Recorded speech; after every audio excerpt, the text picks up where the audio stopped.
Hemos estado hablando del evangelismo y es un tema que a veces nos dejan al lado. Realmente está en todos los evangelios, en el Nuevo Testamento, en las epístolas también, pero cuando empezamos a hablar del evangelismo, quizás tenemos que tratar primero el contenido del evangelio, y lo hicimos hace 2 semanas. Y ahora lo que quiero hacer con vosotros es hablar del mejor evangelista. Y vosotros sabéis de quién hablo. Estoy hablando de Jesucristo. Allí en Marcos capítulo 10. Si tienes tu Biblia, vamos a leerlo. Marcos 10, versículos 17 al 27. La palabra de Dios dice así: Al salir él para seguir su camino, vino uno corriendo e hincando la rodilla delante de él. Le preguntó: Maestro bueno, ¿qué haré para heredar la vida eterna? Jesús le dijo: ¿Por qué me llamas bueno? Ninguno hay bueno, sino uno solo, Dios.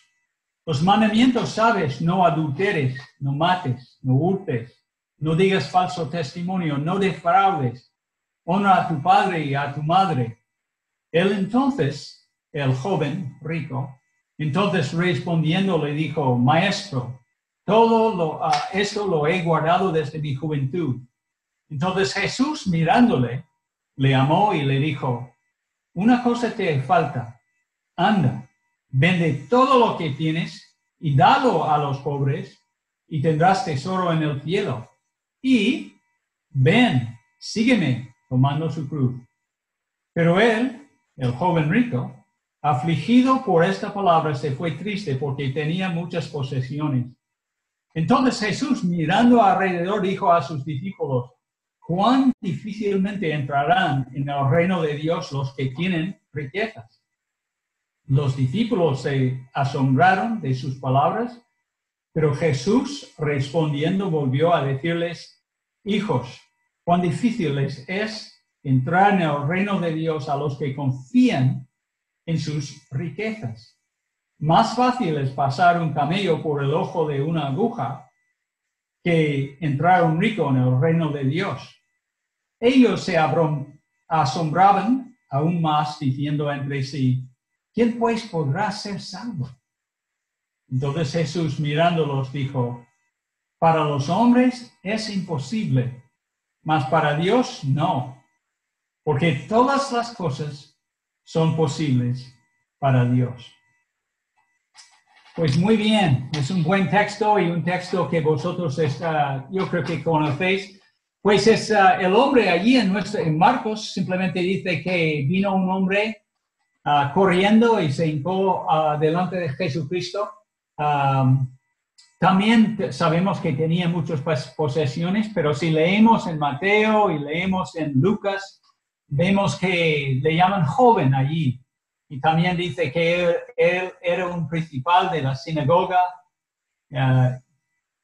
En Lucas 18:23 dice que era un hombre rico. Entonces, generalmente llamamos este pasaje el joven rico. A ver, ¿cómo puedo cambiar? Tengo que hacer algo para cambiarlas. Pues esto ha sido nuestra situación durante los últimos dos meses y medio. Primero estuvimos muy abajo allí el 12 de marzo y luego como una montaña rusa, subimos. Yo creo que cuando 950 personas estaban muriendo en un día en España, todos estuvimos bastante nerviosos. Y luego, gracias a Dios, poco a poco, a este latigazo del coronavirus, el COVID-19, ha empezado a menguar y ahora estamos poco a poco va hacia abajo. Cambio.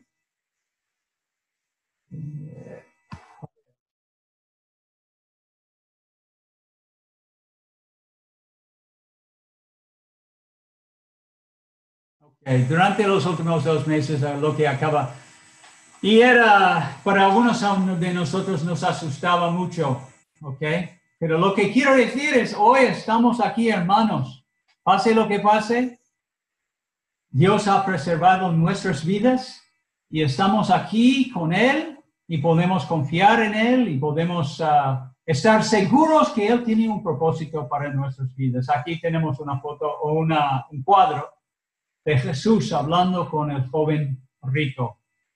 Cambia.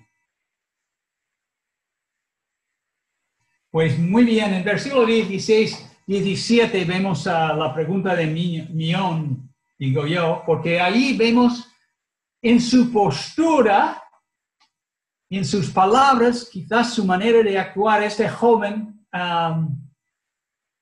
era una persona rica, directa, apresurada para mí. Yo la veo muy apresurada, con prisa. Y respetuoso, porque dice allí en nuestro texto que hincando la rodilla delante del Señor. Entonces, y le llamaba a Jesús maestro bueno. Pero parece que el hombre esperaba una respuesta, como he escrito aquí, sucinta, breve, y quería recibir la respuesta y seguir su agenda llena de actividades más importantes que hablar con Jesús. Esto es como yo lo veo el pasaje. Así que Jesús le responde del mismo modo, cambia. Pues Cristo Jesús le dio una oportunidad en versículo 18. Yo he puesto aquí Jesús, su respuesta es rara porque no responde directamente, sino lanza otra pregunta y luego hace una declaración. Pero por medio de lo que dice en versículo 18 es bastante claro. Podemos ver que Jesús está dándole una oportunidad de revelarse. He escrito aquí, estaba sondeándole, ¿ok? Jesús estaba sondeando el estado espiritual de esta persona. Pero más adelante vemos que él sigue llamando a Jesús maestro en vez de reconocer la deidad de Jesucristo. Él simplemente le llama en versículo 20 otra vez maestro. Y vemos esto muchas veces. Jesús lo hacía esto con varias personas. Yo creo que con Nicodemo, en Juan capítulo 3 le dio una oportunidad de reconocerle como Dios, más no en el principio de la conversación, pero más adelante. Cambia la diapositiva. Y realmente lo hacía con bastantes personas, otras personas también lo hacía con ellos, aún con sus enemigos. El punto de aplicación para nosotros es, como he escrito aquí, tenemos que sondear más las personas inconversas para conocer sus ideas religiosas. A veces lanzamos cuando estamos intentando ganar a las personas a Cristo. Empezamos a hablar, sin lanzar algunas preguntas. No sé si has pensado en eso alguna vez, y saber con quién estás hablando, qué opiniones tienen. Por ejemplo, acerca de Dios. Una buena pregunta de lanzar es, ¿crees que Dios existe? Otro sería, ¿quién es Jesucristo para ti? Otra pregunta será, ¿es la Biblia la palabra de Dios? Preguntas así, por lo menos, te ayudan a entender el trasfondo de esta persona y conocerle mejor, especialmente si estás intentando hablarle de la Biblia, de Jesucristo, de Dios. Porque como he escrito aquí, algunas personas con poco conocimiento de Dios, y hay muchos en nuestro país, algunos de ellos no tienen ni idea de lo que hablas. A veces cuando yo lanzo la pregunta, ¿qué es el Evangelio para ti? Ahí en la plaza de Cervantes, ni tienen idea. Evangelio, ¿tiene que ver con la Biblia? No, con Jesucristo, sí. Pero es una muestra de la falta de conocimiento de las personas de nuestra sociedad. Y con una persona así tenemos que ir más lento con ellos, explicándoles. Tenemos que intentar enseñarles algunas verdades importantes de manera sencilla. Pero todo esto, como Jesús muestra aquí con el joven rico, primero tenemos que sondear a las personas, saber lo que está en la profundidad de su corazón. Aquí él dice, ¿por qué me llamas bueno? Y luego dice en la declaración, ninguno hay bueno, sino solo Dios. Entonces, joven, Jesús está preguntándole, ¿quieres reconocerme a mí como Dios? ¿Es lo que quieres hacer? Pues no, el joven no quería hacerlo. Versículo 19.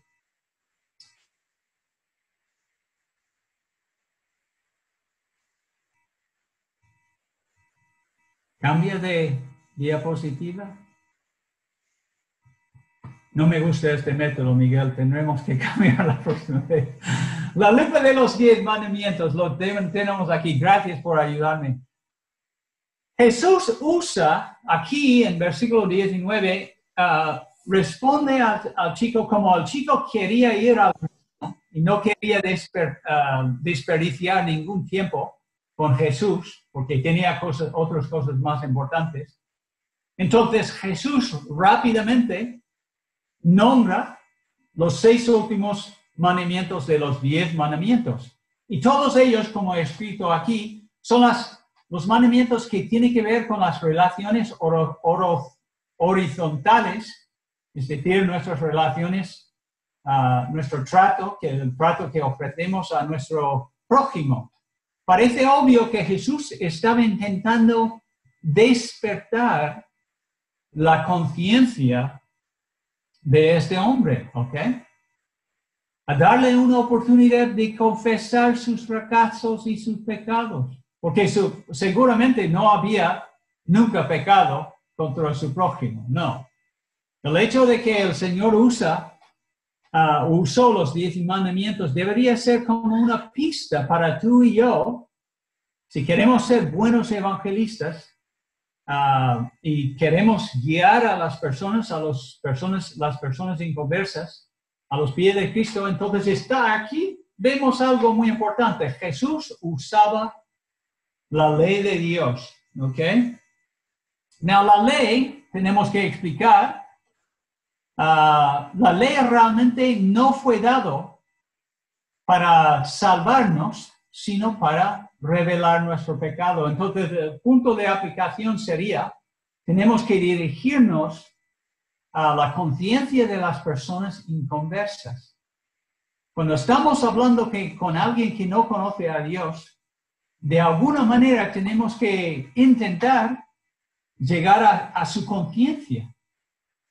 Hay un versículo, hay muchos realmente, pero hay un pasaje que nos ayuda mucho en este sentido.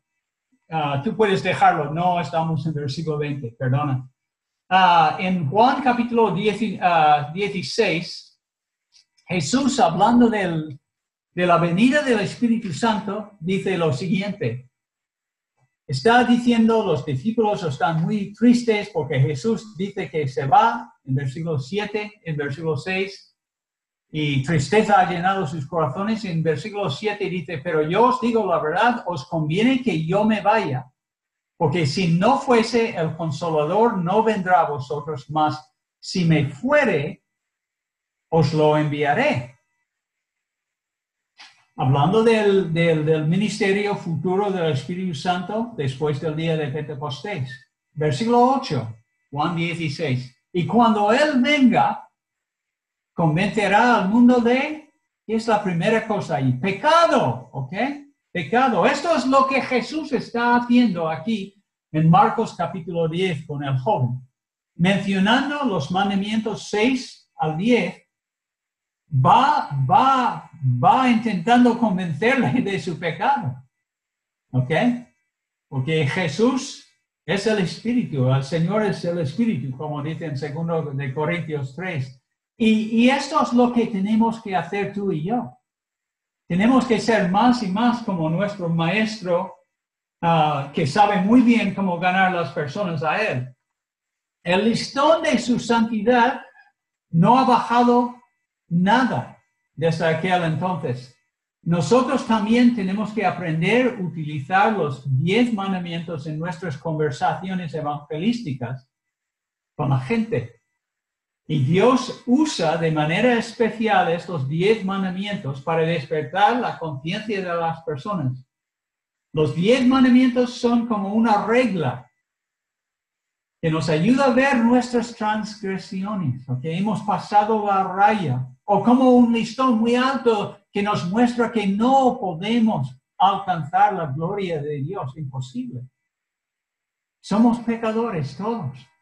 Y por eso Jesús, con mucha misericordia y con mucho amor aquí, pone estos 6 mandamientos delante de este hombre a ver si responde, a ver si tiene alguna conciencia de sí mismo realmente y responde admitiendo su pecado.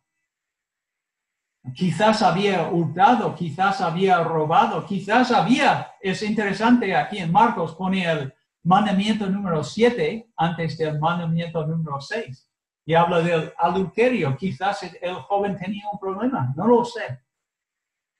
Lo que quiero decir, hermanos, es cuando hablamos con las personas, tenemos que hablar del pecado como Jesús y ir a la conciencia de la persona. Y muchas veces no hay mejor manera de hacerlo que usar los 10 mandamientos para que la persona tome conciencia de su pecado personal. Podemos cambiar ahora el diapositivo, Miguel. Lo vemos, tú lo ves muy claramente allí en versículo 20. Él dice, pues no, esto es fácil. Yo he cumplido todos estos mandamientos, he guardado todo desde mi juventud sin falta, parece. Y como he escrito aquí, la respuesta del joven indica una completa falta de confianza de sí mismo. Porque sus palabras revelan claramente que no estaba en contacto con él mismo, ¿no? Como algunas personas en nuestro entorno, parece que él sinceramente. No estoy criticando a este joven rico diciendo que era un menos cero. Lo que estoy diciendo es que sinceramente no veía su pecado. Es un buen cuadro realmente de un hombre perdido.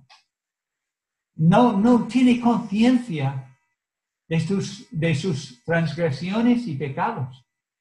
Él pensaba que había obedecido perfectamente a Dios. Jesús pacientemente escuchaba su disparate sin lanzar encima del joven como un león. A veces yo lo hago eso y no es lo que tenemos que hacer. Cambia de diapositiva.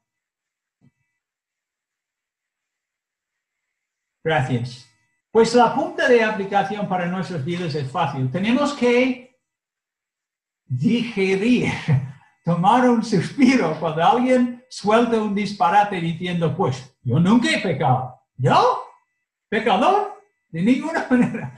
Tenemos que aceptar de momento, aprender cómo mantener la mesura y la paciencia con estas personas, especialmente cuando expresen una perspectiva equivocada, ¿ok? Porque van a hacerlo, porque no conocen a Dios y no tienen conciencia de sí mismos. A veces ellos pueden identificar, yo he visto esto varias veces, pueden identificar los pecados de los demás rápidamente, pero son incapaces de ver sus propios pecados. Y esto es el caso del joven rico aquí. Sinceramente pensaba que había guardado todos los mandamientos de Dios desde su juventud.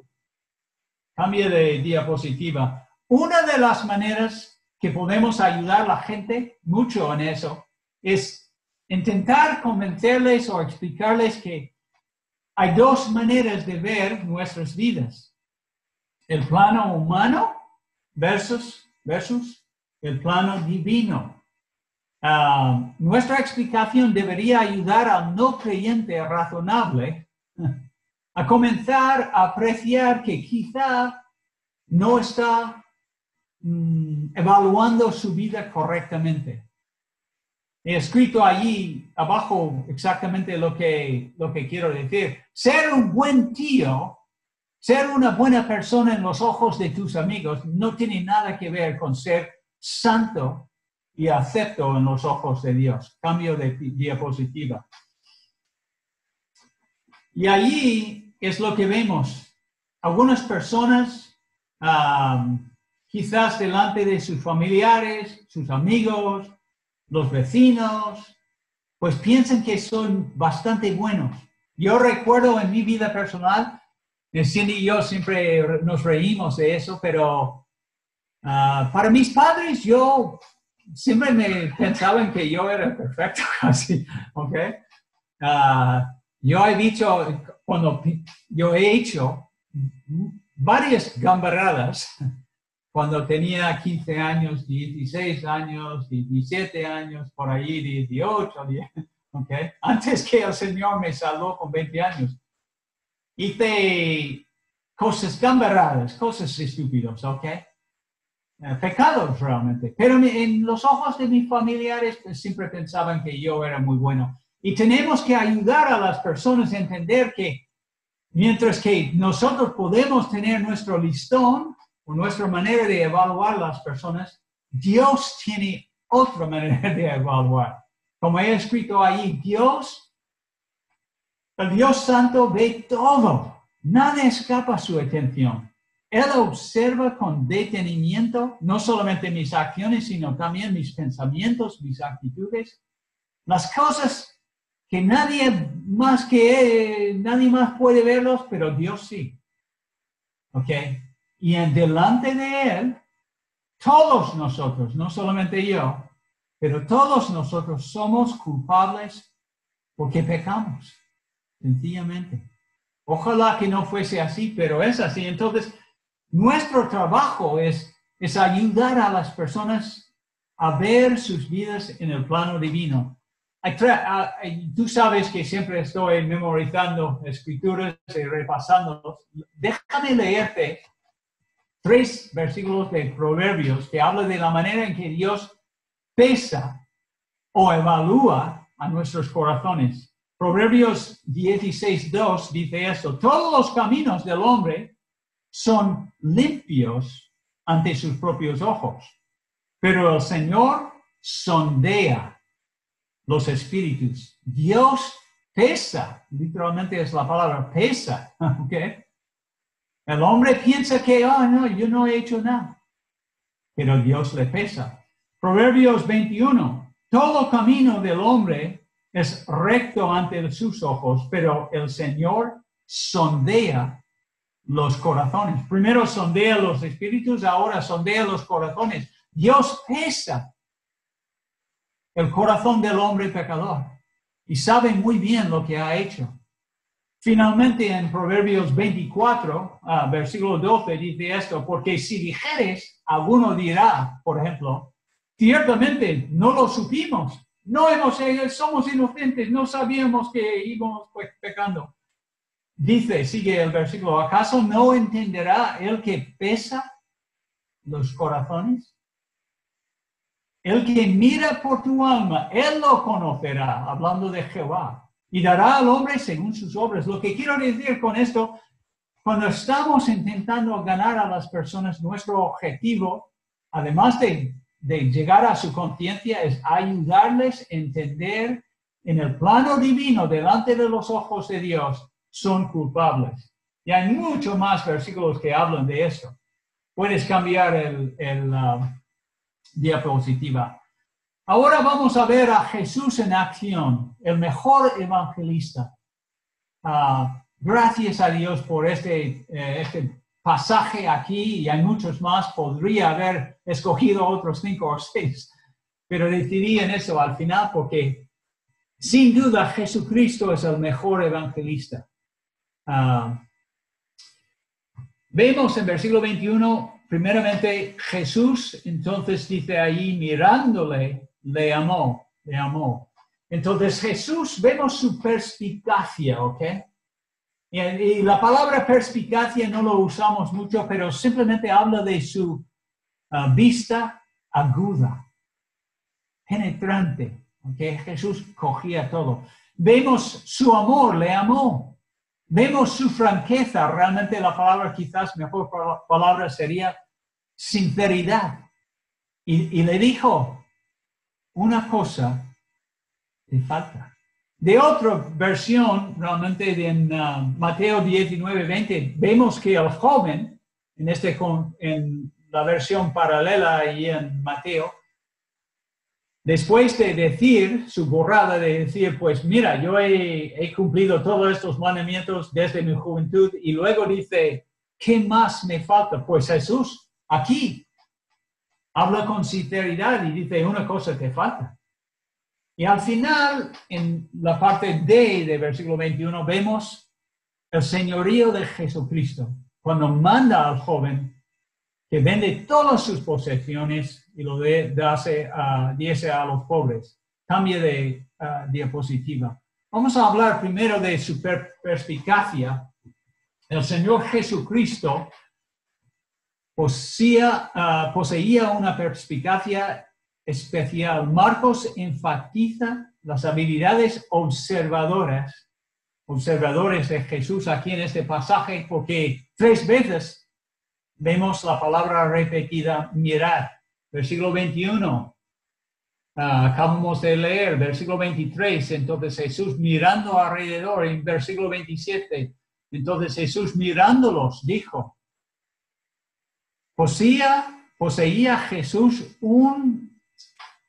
una vista muy aguda, ¿no? Como la de un halcón que está apresando a un conejo. Él era capaz de penetrar con su vista los tuétanos de una persona hasta la parte más íntima de su alma.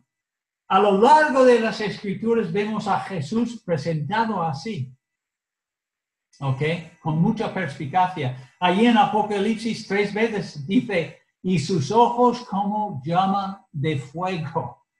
Okay. Y creo que lo que está diciendo es que es el juez. Es porque Él sabe todo, y para que Él puede dar a cada uno según su obra, pues tiene que saberlo. ¿Y cómo lo sabe? Porque tiene ojos como llama de fuego. Puedes cambiar la diapositiva. Pues la punta de aplicación, tenemos 2 mirones aquí, un poco gracioso. No tenemos que ser como ellos. Pero no tenemos que ser exactamente como Jesús en este sentido, porque sería imposible. Pero sí, cada uno de nosotros, si vamos a ser buenos evangelistas, tenemos que prestar más atención a las personas en nuestro entorno. Tenemos que saber cuando están tristes, tenemos que conocerles, preguntarles, ¿qué tal? ¿Cómo estás? No sé si tú hablas con tus vecinos, no sé si tienes relación con ellos. Pero es lo que tenemos que intentar hacer, y para hacerlo bien tenemos que ser más perspicaces. Tenemos que prestar atención. Cindy y yo estuvimos riéndonos el otro día de cuánto no veo yo, y ella es más perspicaz que yo. Entonces, pero tenemos que pedir al Espíritu Santo que nos ayude en este sentido, porque Jesús, le vemos aquí, mira muy bien al joven, con mucho amor y mucha paciencia. Cambie de diapositiva. Y vemos fácilmente allí en este relato de Marcos, tenemos la palabra amor, le amó, dice literalmente. Dios, hermanos, todos sabemos, Dios ama a las personas inconversas. La Biblia lo dice, en Romanos 5:8 dice, siendo aún pecadores, Cristo murió por nosotros. Y también en 1 de Juan, capítulo 4, Dios es amor. ¿Ok? Y la gran muestra del amor de Dios, como en muchos otros pasajes, lo vemos ahí en versículo 10 cuando dice esto. En esto consiste el amor. No en que nosotros hayamos amado a Dios. No. Antes de conocerle, no le amamos a Dios, sino en que Él nos amó primero a nosotros y envió a su Hijo en propiciación por nuestros pecados. Entonces, sabemos, tú y yo, que queremos ganar a las personas, que Dios les ama. Dios ama a ellos. Y no hay mejor representante del amor de Dios que Jesucristo. Y como he escrito aquí, en los relatos del Evangelio, vemos el amor de Dios plasmado por Jesucristo. Aquí especialmente en este pasaje. Aquí tenemos, desde mi punto de vista, un joven rico que no tiene mucho tiempo, quizás todo el tiempo no tenía reloj como nosotros en nuestro brazo, pero si hubiera tenido, habría estado hablando con Jesús todo el tiempo, mirando su reloj, así. Venga, respuesta, ¿ok? Esto es la sensación que tengo yo de él. Pero aquí la Biblia dice que Jesús amó al joven rico y en muchas otras partes del Nuevo Testamento vemos la misma cosa con Zaqueo, con Nicodemo, con la mujer cananea que Miguel Ángel predicó hace una semana, 2 semanas, no recuerdo ahora. Pero Jesús amaba a las personas y lo vemos tocando un leproso. Amor puro. Y eso sí me convence mucho. Esto sí, en ese sentido yo tengo mucho que mejorar en mi amor por las personas inconversas. Amarles como Dios ama a ellos. Quizás uno de los versículos que nos ayuda mejor que nada en el Nuevo Testamento para entender el amor ágape del Señor es 1 Corintios capítulo 13, versículos 4 a 7. Voy a leer algunos aquí. Y dice, el amor es sufrido. En la versión de las Américas dice, el amor es paciente. Es benigno. Nunca hace nada indebido a alguien. El amor no tiene envidia. El amor no es jactancioso. No se envanece, y etcétera, etcétera, etcétera. Amor ágape.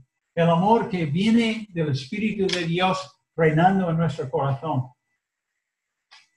Eso es el amor que necesitamos más y más si vamos a ganar a las personas a Cristo. Y es lo que queremos hacer, ¿no? Ganarles, como Pablo decía en 1 Corintios capítulo 9.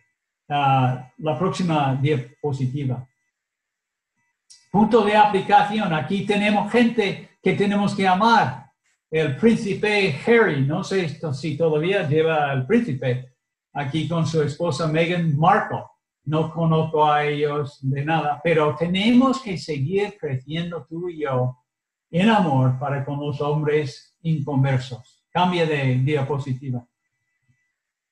Luego vemos su sinceridad, su franqueza.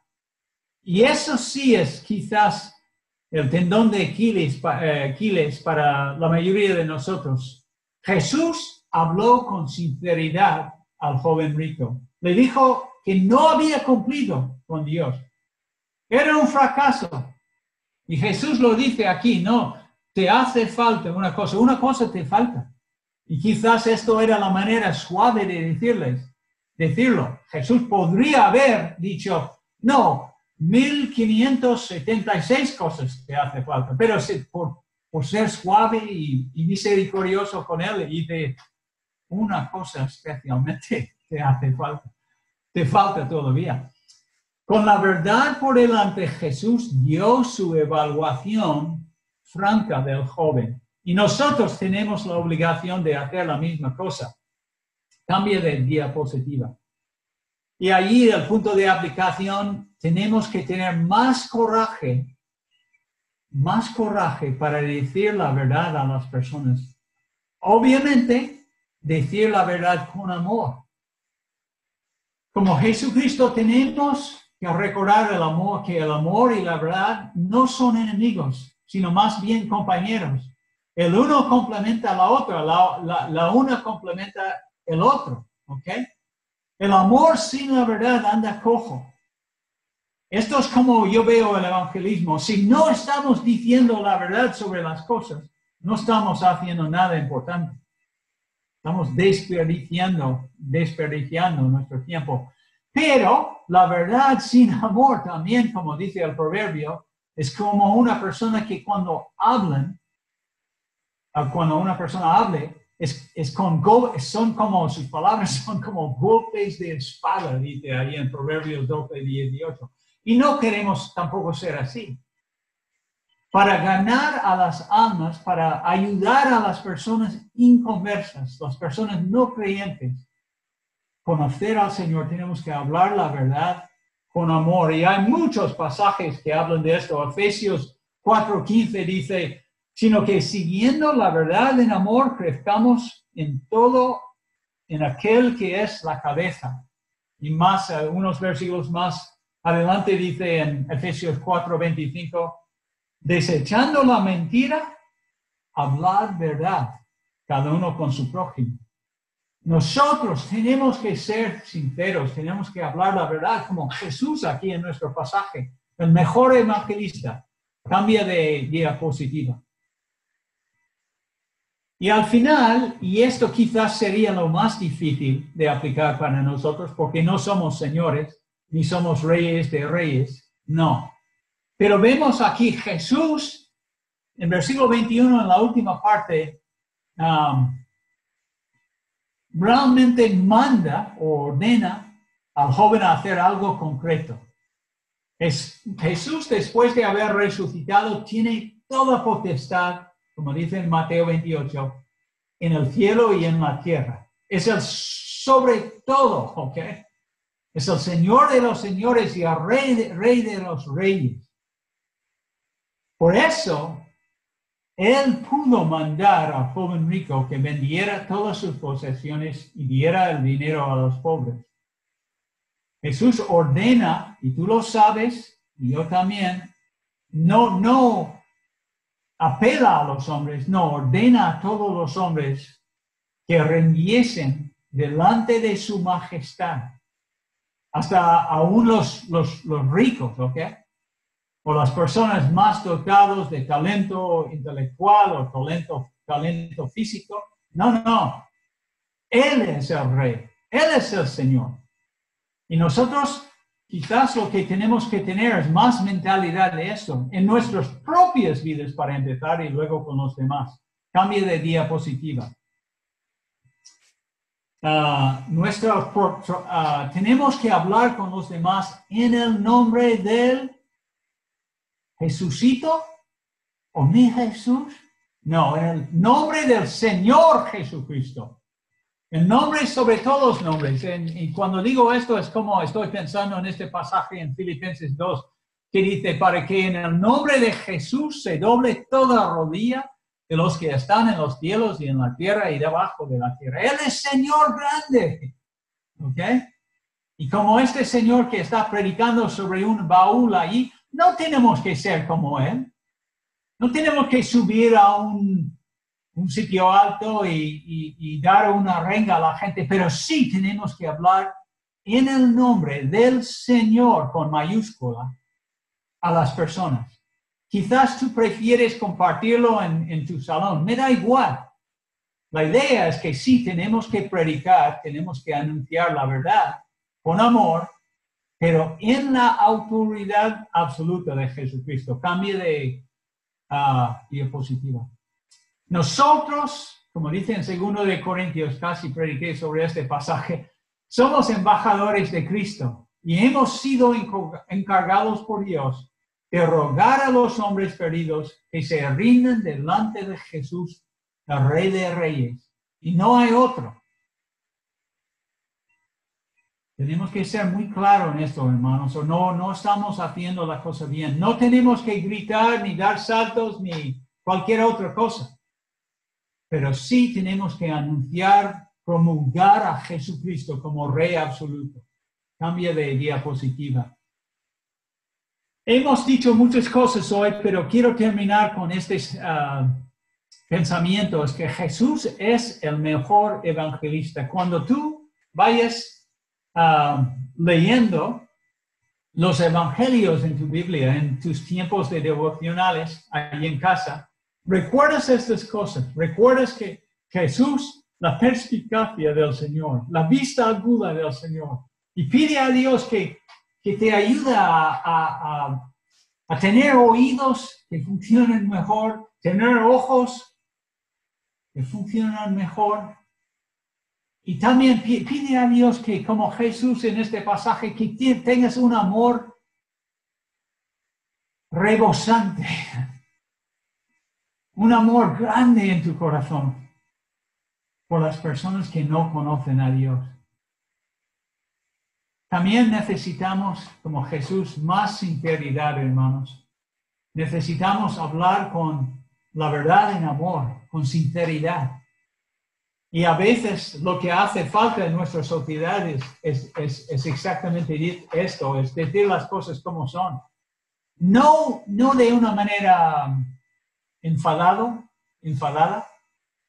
ni con rencor en nuestra voz. No estoy hablando de esto. Estoy simplemente hablando de, sinceramente, decir la verdad. Somos pecadores y cada persona que conocemos es pecador. La Biblia lo dice en Romanos 3:23, porque todos han pecado y están destituidos de la gloria de Dios. No han alcanzado la gloria de Dios. Su pecado les ha separado de Dios. Y al final, recuerdes que Jesús es el Señor. Y cuando tú estás intentando explicar tu fe a otra persona, compartir su fe con ellos, recuerda que Jesús es el Señor. Aquí vemos que tenía éxito el Señor aquí. ¿Venció el corazón de este joven rico? No. Lo tenemos ahí muy claro. Dice en versículo 22, afligido, el joven rico, afligido por esta palabra, se fue triste porque tenía muchas posesiones. Jesucristo terminó su vida por lo menos con 120 discípulos y vemos en 1 de Corintios 15 que había 500 hermanos que también había visto a él después de su resurrección. ¿Okay? Pero realmente no estoy intentando hacerlos sentir más culpables, sino a entender cómo evangelizar mejor, de la mejor manera posible. Jesús fracasa también. Cada vez que él predicaba, no todo el mundo se convirtiera. Y tenemos que recordarlo y seguir adelante. El pasaje termina, no vamos a hablar de la reacción de sus discípulos, de asombro y todo esto, pero termina en versículo 27 diciendo esto. Para los hombres, la salvación de las personas, especialmente los ricos, o los muy dotados, es imposible. Mas para Dios, no. Porque para Dios todas las cosas son posibles para Dios. Y esto es lo que tenemos que recordar. Jesús es un gran Salvador. Y Dios quiere utilizar a ti y a mí, alcanzar a los demás. Entonces, vamos a tener esta actitud. Vamos a siempre recordar que Dios sí puede. Nada es imposible para él. Oremos. Padre Celestial, te damos gracias por tu Hijo Jesucristo. No solamente, Señor, ha sido nuestro Cordero, nuestro sustituto, Él que dejó correr su sangre por nuestros pecados, sino también durante su ministerio en los evangelios lo vemos como nuestro prototipo, como nuestro ejemplo supremo. Ayúdanos a recordar, Señor, de este mensaje que Jesús era el mejor evangelista. Padre, sabemos que tú nos has hecho como somos. Ayuda a mis hermanos a crecer en la palabra de Dios, a saberlo, a conocer la palabra mejor, para que en el momento adecuado puedan hablar con los demás. Y a mí también, Señor, necesitamos tu ayuda. Llena nuestros corazones de amor. Abre nuestros ojos para que tenemos vista aguda, Señor. Ayúdanos a ser pacientes y amorosos con los demás. Y también, Señor, danos sinceridad y franqueza con ellos. Te damos gracias Gracias por lo que vas a hacer por medio de nuestra iglesia, por medio de cada hermano y hermana. Para tu gloria, la alabanza de su gran nombre. En el nombre de Jesucristo. Amén.